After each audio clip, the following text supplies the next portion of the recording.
Dev travel വേൾഡിൻ്റെ 108ാമത്തെ വീഡിയോയിലേക്ക് നിങ്ങൾക്കേവർക്കും സ്വാഗതം. ബാലിയിലെ നെൽപ്പാടങ്ങളുടേതിന് സമാനമായി മലഞ്ചരിവുകളിൽ തട്ടുതട്ടായി കൃഷി ചെയ്യുന്ന കരിമ്പിൻ തോട്ടങ്ങൾ കാണണമെങ്കിൽ മറയൂരിൽ തന്നെ പോകണം.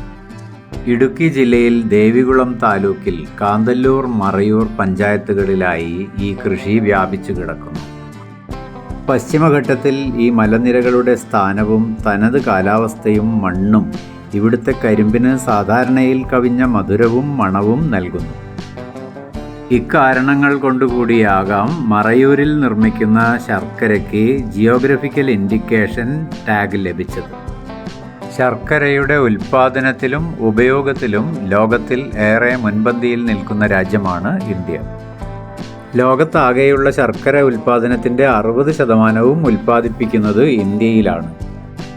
മറയൂരിലെ ഒരു പരമ്പരാഗത ശർക്കര ഉൽപ്പാദന കേന്ദ്രത്തിലേക്കാണ് ഞങ്ങളിപ്പോൾ വന്നിരിക്കുന്നത്. ഇത്തരത്തിൽപ്പെട്ട 150ഓളം ശർക്കര ഉൽപ്പാദന കേന്ദ്രങ്ങൾ മറയൂരിലുണ്ട്. ഗുണമേന്മയുടെ കാര്യത്തിൽ മറയൂർ ശർക്കര ഏറെ മുന്നിട്ട് നിൽക്കുന്നു. നോക്കൂ, തോട്ടത്തിൽ നിന്നും ശേഖരിച്ച കരിമ്പിൻ തണ്ടുകൾ കഴുകി വൃത്തിയാക്കി ഷുഗർ കെയിൻ റോളർ ഉപയോഗിച്ച് ജ്യൂസ് എടുക്കുന്നു. വെള്ളം, പഞ്ചസാര, ഐസ് എന്നിവയൊന്നും ചേർക്കാതെ ഉണ്ടാക്കുന്ന ഈ ഓർഗാനിക് കരിമ്പ് ജ്യൂസാണ് സന്ദർശകർക്ക് പാനീയമായി വിൽക്കുന്നതും ശർക്കര ഉണ്ടാക്കുന്നതിന് അസംസ്കൃത വസ്തുവായി ഉപയോഗിക്കുന്നതും. ജ്യൂസർ റോളറിൻ്റെ അരിപ്പയിലൂടെ അരിച്ചിറങ്ങി വരുന്ന കരിമ്പ് ജ്യൂസ് പൈപ്പ് വഴി ടാങ്കിൽ ശേഖരിക്കുന്നു.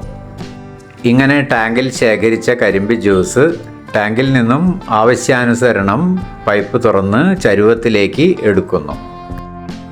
കരിമ്പിൻ ചണ്ടി ഇന്ധനമായി ഉപയോഗിക്കുന്ന ദക്ഷത കൂടിയ വലിയ ചൂളയുടെ മാതൃകയിലുള്ള അടുപ്പിൻ മുകളിൽ സ്ഥിരമായി ഉറപ്പിച്ചു വെച്ച ഈ വലിയ പാത്രത്തിലെ കരിമ്പ് ജ്യൂസ് തിളപ്പിച്ച് വറ്റിച്ച് ആണ് ശർക്കര ഉണ്ടാക്കുന്നത്. ദക്ഷത കൂടിയ നല്ലൊരു ഇന്ധനമായ കരിമ്പിൻ ചണ്ടി ശർക്കര ഉൽപ്പാദനത്തിൽ ഉപയോഗിക്കുക വഴി ഇന്ധനോപയോഗം സൗജന്യമാകുന്നതിന് പുറമെ കരിമ്പിൻ ചണ്ടിയുടെ സംസ്കരണവും സാധ്യമാകുന്നു.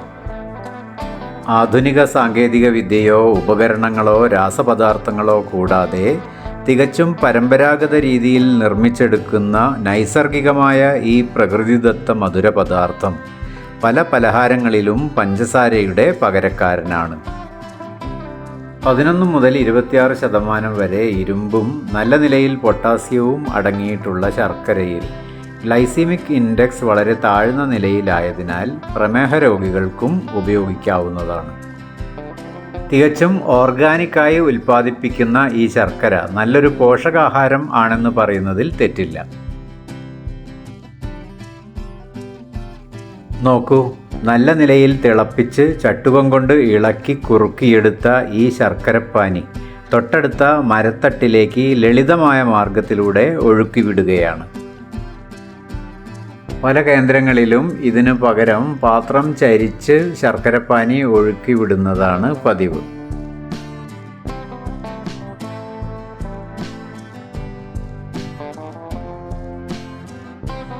ഇങ്ങനെ ഒഴുകി വന്ന ശർക്കരപ്പാനി ഈ മരത്തട്ടിൽ വെച്ച് തണുക്കാൻ അനുവദിക്കുന്നു.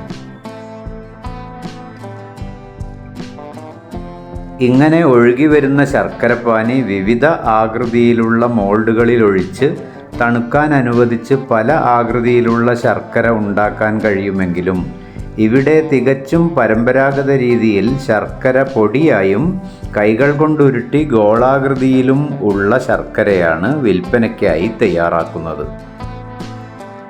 പ്രകൃതിദത്ത നിറങ്ങളോ സിന്തറ്റിക് കളറുകളോ ഉപയോഗിക്കാത്ത തനത് നിറത്തിലുള്ള ശർക്കരയാണിത്. ജിഞ്ചർ പൗഡർ, കാഡമം പൗഡർ എന്നിവ ചേർത്ത ശർക്കരയും ഇവിടെ ലഭ്യമാണ്. സുഗന്ധദ്രവ്യങ്ങൾ ചേർത്ത ഇത്തരം ശർക്കര പൊടികൾക്ക് താരതമ്യേന വില കൂടുതലാണ്. വിപണിയിൽ ലഭ്യമാകുന്ന മറ്റ് ശർക്കരകളെ അപേക്ഷിച്ച് മറയൂർ ശർക്കരയിൽ മാലിന്യങ്ങൾ വളരെ കുറവാണ്. വെള്ളത്തിലിട്ട് അലിയിച്ചാൽ നമുക്കത് ബോധ്യപ്പെടും. ശർക്കര പൂർണ്ണമായി അലിയുകയും കാര്യമായ അവശിഷ്ടങ്ങളൊന്നും തന്നെ കാണപ്പെടുകയുമില്ല. കരിമ്പ് ജ്യൂസ് 1/3 തിളപ്പിച്ച് കുറുക്കിയെടുക്കുന്നതിനാൽ ജലാംശവും വളരെ കുറവാണ്. മൊളാസസും പരലുകളും വേർതിരിക്കാത്ത ഈ ശർക്കരയിൽ കാൽസ്യവും മഗ്നീഷ്യവും ഇരുമ്പും പൊട്ടാസ്യവും വൈറ്റമിൻ ബി സംയുക്തങ്ങളും നല്ല നിലയിൽ അടങ്ങിയിട്ടുണ്ട്. മറയൂരിൽ നിന്നും വിപണിയിലേക്ക് എത്തുന്ന ശർക്കര പ്രധാനമായും ഉണ്ട ശർക്കരയും ശർക്കരപ്പൊടിയും ശർക്കരപ്പാനിയും ആണ്. ദീർഘകാലം കേടുകൂടാതെ എളുപ്പത്തിൽ സൂക്ഷിക്കാൻ കഴിയുന്ന ഗോൾഡൻ ബ്രൗൺ നിറത്തിലുള്ള ശർക്കരയാണ് ഇവിടെ ഉൽപ്പാദിപ്പിക്കുന്നത്. മറയൂരിലെത്തുന്ന സന്ദർശകരെല്ലാം തന്നെ നല്ല നിലയിൽ ശർക്കര വാങ്ങിക്കൊണ്ടാണ് ഇവിടെ നിന്നും മടങ്ങുന്നത്. കമ്പനി ഉടമസ്ഥൻ്റെ പേര് ഭഗവതി അപ്പൻ എന്നാണ്.